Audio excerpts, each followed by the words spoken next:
The air crackles with a forgotten whisper, not a lost truth, but a truth deliberately buried, violently erased. Imagine vast libraries, not filled with dust and decay, but with flames, consuming scrolls that held the blueprints of existence. This isn't history as we know it.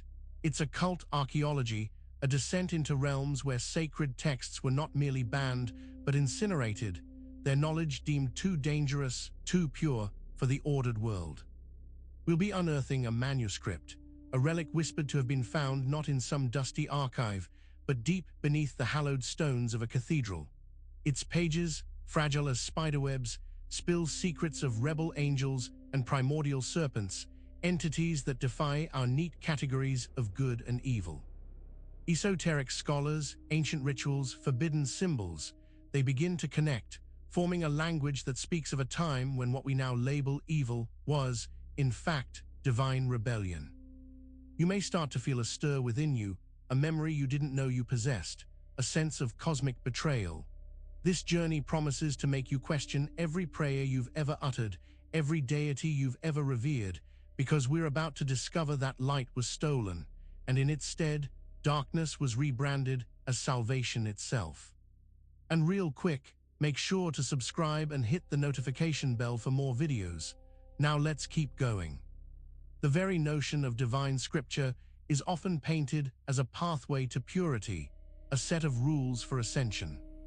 But what if the most sacred texts, the ones holding the most profound truths, were deliberately targeted, not just suppressed, but annihilated? This section dives headfirst into the deliberate destruction of knowledge, the burning of libraries not as acts of war, but as acts of cosmic censorship. We'll explore the immense power held within written words and how that power became a threat to established orders. Imagine the feeling of holding a piece of paper that holds immense, forbidden power. The scent of burning parchment, the acrid smoke of knowledge turned to ash. This wasn't random destruction, it was surgical. The goal was absolute obliteration, to ensure that certain narratives, certain realities, could never take root. We are opening a forbidden chapter, looking at the very scriptures that were targeted for erasure. This is about understanding why certain truths are deemed heresy and what happens when a foundation is built on a bedrock of omitted scripture. You'll begin to grasp that the scripture that was erased holds the key to what was hidden from you. The concept of heaven as a purely benevolent realm is deeply ingrained. But what if that celestial sphere is guarded by entities whose very purpose is dominion and control? We will explore the archons, often described as cosmic jailers, and how they allegedly inverted the divine order. This is not about a simple battle between good and evil, but a sophisticated manipulation of reality itself, a hijacking of spiritual authority. These archons are not cartoon villains. They are presented as incredibly ancient beings, incredibly intelligent, operating on a level far beyond human comprehension. Their influence is said to be subtle, weaving through the fabric of our existence, designed to keep souls tethered, to prevent genuine liberation. We'll ask, what does it mean for a divine realm to be inverted? It suggests a perversion, a corruption of its original intent. The very blueprints of salvation could have been twisted, their sacred purpose repurposed for cosmic imprisonment. Understanding the archons and their inversion of heaven is crucial to seeing how the divine plan was subtly dismantled from within. Lucifer, the name itself, conjures images of rebellion, of pride, of ultimate downfall. But what if Lucifer isn't a name at all, but a title, a description, or even a curse? This section will dissect the layers of meaning behind this figure, moving beyond simplistic portrayals to reveal a more complex and perhaps more ancient story. We are venturing into the semantics of spirituality, questioning the labels we assign to powerful archetypes. Is Lucifer inherently evil, or was this designation a political tool, a means of discrediting a divine force that challenged the established hierarchy? The idea of a fall is compelling, but what if it was a deliberate demotion, an orchestrated silencing? We must understand that the true history of this figure is not about a single entity's fall from grace, but about the very meaning of light and dark being redefined. The title Lucifer might carry a weight far older and more dangerous than you imagine, hinting at an ancient act of cosmic rebranding. The destruction of knowledge has always been a potent weapon. Our focus sharpens on the literal burning of what are referred to as serpent libraries. These aren't merely archives of forbidden lore, they represent a connection to a much older, more primal wisdom, a wisdom that predates current religious structures. We will uncover the significance of these libraries and the profound loss incurred by their obliteration. Imagine vast repositories of knowledge, not inscribed on paper, but perhaps woven into the very fabric of reality or housed in sacred groves guarded by entities of ancient lineage. The serpent aspect suggests a deep, earthbound wisdom, a chthonic understanding that is often feared or misunderstood by those who seek celestial dominion. The burning of these libraries was an act of severing humanity from its most ancient roots, a deliberate act of spiritual amnesia. What was lost in those flames wasn't just information, it was a vital link to our origins and an intrinsic understanding of the universe. The silence left by the burning of the serpent libraries continues to echo, leaving a void we are only now beginning to comprehend. Symbols are powerful. They are languages that bypass the rational mind, speaking directly to the subconscious. We will delve into the sigil of the Black Sun, a symbol that carries immense and often dark connotations. This symbol is not just an emblem, it's a key, an operating system for a specific kind of power or consciousness. This sigil is more than just a drawing. It represents a profound concept, an inversion of creation, a source of energy that is both fascinating and terrifying. It's often associated with shadow, with mystery, and with a raw, untamed power that lies outside conventional understanding of divinity. We will decode its geometric and energetic properties, exploring how it functions as a blueprint for influence. The Black Sun is a gateway, a focal point for energies that have been deliberately hidden from mainstream spiritual discourse. Understanding this sigil might reveal a hidden architecture within the cosmos, an engine of cycles that operate in plain sight, yet remain unseen. The distortion of names is a subtle yet powerful form of control. We'll examine the shift from Astarte to Astaroth, exploring how divine feminine archetypes have been deliberately altered and demonized. This isn't just about linguistic shifts, it's about the systematic suppression of feminine power and its redefinition as something malevolent. Astarte was once revered as a goddess of fertility, love, and war, a powerful feminine deity. The transformation into Astaroth signifies a deliberate inversion. We'll look at the linguistic changes, the energetic shifts, and the psychological impact of such a manipulation. It's a strategy to strip away the divine feminine's power, to recast it as a demonic force, thereby discouraging devotion or even acknowledgement. This process of renaming and redefining is a form of spiritual warfare designed to disconnect humanity from its inherent feminine strengths. The corrupted echo of Astaroth warns us about how easily sacred identities can be twisted and how the feminine divine was systematically wounded. Beneath the grandeur of the Vatican, a place synonymous with divine authority, a different kind of chorus is said to reside. We will uncover the whispers of a whispering choir existing in subterranean chambers. This isn't about music, it's about a lineage of knowledge and lineage of spiritual custodianship operating in the shadows, far removed from the public eye. Imagine descending into the earth, leaving the recognizable halls of power for ancient, hidden spaces. This choir isn't singing hymns of praise, they are said to be keepers of a different kind of truth, a truth that has been deliberately excluded from canonical religious narratives. These are the voices that remember what has been forgotten, the conduits of knowledge that cannot be openly spoken. Their whispers are the echoes of a suppressed history, a spiritual undercurrent that flows beneath the surface of societal belief. The existence of this whispering choir hints at a parallel spiritual infrastructure, deeply rooted and profoundly impactful, operating just beyond our senses. Saturn figures prominently in many ancient mythologies, often as a progenitor, a father figure, or even a devourer. We will explore the profound role of Saturn, not as a benevolent sky father, but as a deity who, in certain esoteric traditions, is believed to have eaten the light.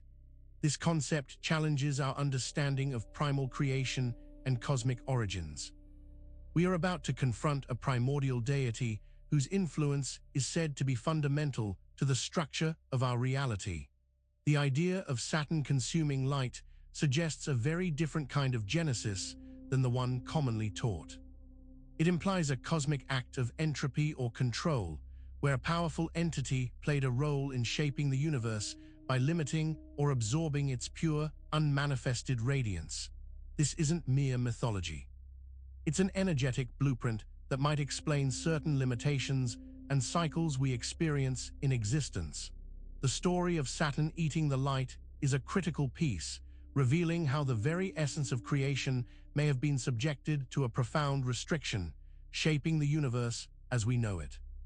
Geometric forms are not arbitrary, they are fundamental building blocks of reality, carrying specific energetic signatures. We will examine the significance of the hexagon and the black cube, symbols that appear repeatedly in esoteric contexts and hold keys to cosmic architecture and control.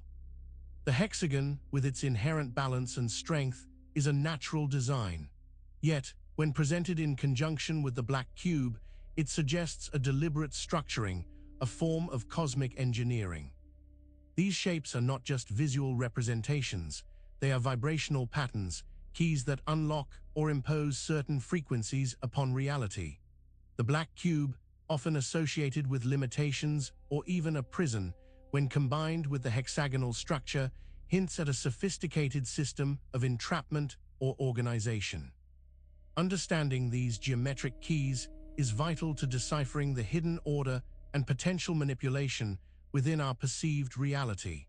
The interplay between the hexagon and the black cube reveals a deliberate geometry of control, far more complex than any simple symbol. What we perceive as sacred objects, tools for spiritual growth and connection, might have a dual nature. We will investigate sacred tools, questioning whether they are genuine aids for ascension or sophisticated spiritual shackles designed to bind us to a particular system. Religious artifacts, ancient texts, even certain meditation practices are presented as pathways to enlightenment. But what unseen forces are at play? Are these tools genuinely lifting us, or are they conditioning us, subtly guiding our spiritual energy in directions that serve an agenda beyond our awareness? The intention behind their creation and dissemination is paramount. Many of these tools could be energetic locks, designed not to free us, but to keep us within a defined spiritual matrix. The purpose of these sacred tools may be far more insidious than we've ever imagined, acting not as ladders to divinity, but as chains holding us in place, presenting comfort while enforcing confinement. The hierarchy of spiritual authority is often depicted as a linear structure. However, esoteric traditions speak of 7 primary forces or entities that hold significant sway over existence. We will explore the thrones of the 7 lords, understanding their potential roles and influence within the cosmic drama. These 7 lords are not necessarily characters in a simple narrative. They represent fundamental energies or governing principles that shape our experience. Their thrones suggest positions of immense power and control, shaping the very laws of physics and consciousness. Understanding their archetypal functions is key to grasping the deeper currents that influence our lives and the collective human journey. Are they benevolent guardians or architects of a grander design that serves their own ends? The revelation of the thrones of the 7 lords begins to map the unseen power brokers in the grand theater of existence, suggesting a cosmic governance that impacts us all. The concept of reincarnation is widely accepted, often seen as a chance for growth and learning. However, A darker interpretation suggests it may be a sophisticated trap designed to keep souls cycling through experiences without true liberation. We will question the narrative of reincarnation and explore what they don't want you to know. Is the afterlife truly a destination of peace, or is it a staging ground for the next assignment? The idea of continuous rebirth, presented as a natural process, can also be viewed as a form of spiritual hamster wheel. We need to examine the energetic mechanics, the contractual obligations, and the potential for soul harvesting that might be embedded within this cycle. The traditional promise of progress through multiple lives might be a carefully constructed illusion, a means of ensnaring consciousness indefinitely. The truth about reincarnation might be far more complex and binding than the comforting narratives we've been told, hinting at a cosmic loop designed for perpetual containment. Symbols are more than just images. They are sophisticated informational packets, acting as operating systems for consciousness and reality. We will delve into how symbols, from ancient hieroglyphs to modern corporate logos, are used to program our perceptions and influence our behavior, often without our conscious awareness. Think of a symbol not as a static picture, but as a living code. Each line, each curve, each color combination carries a specific energetic frequency and informational payload. These operating systems can influence our emotions, our thoughts, and our decisions, effectively running our lives from a level we rarely access.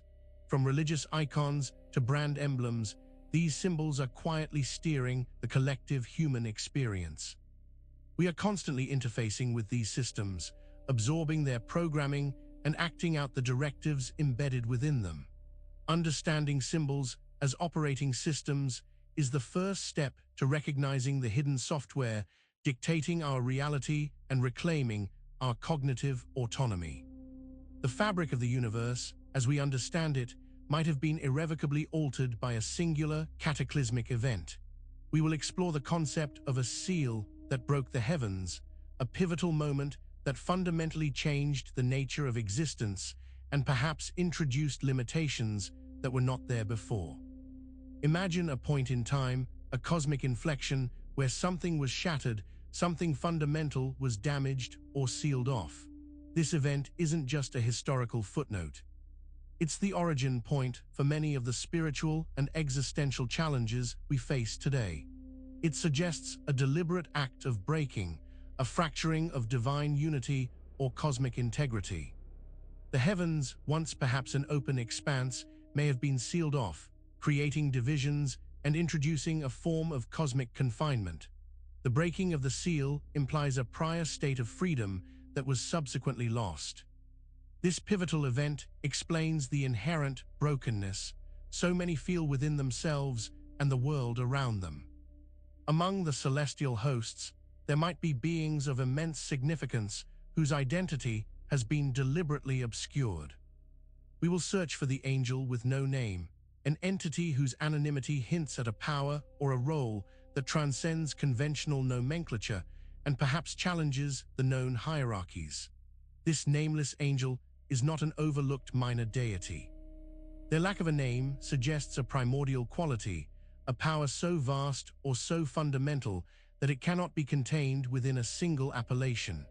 Perhaps their true name is too sacred, too potent, or too dangerous to be spoken. Or perhaps their existence precedes the very act of naming, placing them outside the established divine ordering. The very absence of a name is a clue. It points to an entity whose influence is profound and pervasive, working behind the scenes, unburdened by labels that could limit or define their cosmic role. The nameless angel represents a force of pure potential, a power that operates beyond our current understanding of the divine pantheon. In the face of cosmic revelations and profound truths, there is often a finality, a sense of closure. However, we will explore a final prayer, one that you were likely never meant to speak. This isn't a prayer for petition, but a prayer of recognition, a plea born from a deep, forgotten knowledge, hinting at a truth so powerful it was meant to remain unspoken. This prayer is not an appeal for help from a higher power. Instead, It's an acknowledgement of what has been stolen, what has been lost, and perhaps a desperate, silent cry from the deepest part of your soul. It's the prayer that arises when you finally understand the true nature of the illusion. It is a recognition of the cosmic betrayal that has manipulated existence, a plea born from the dawning awareness that the salvation offered is, in fact, a gilded cage. This final prayer is the untamed echo of a truth so fundamental, so disruptive, that its utterance could destabilize the very foundations of the imposed reality. Make sure to subscribe for more videos and hit that notification bell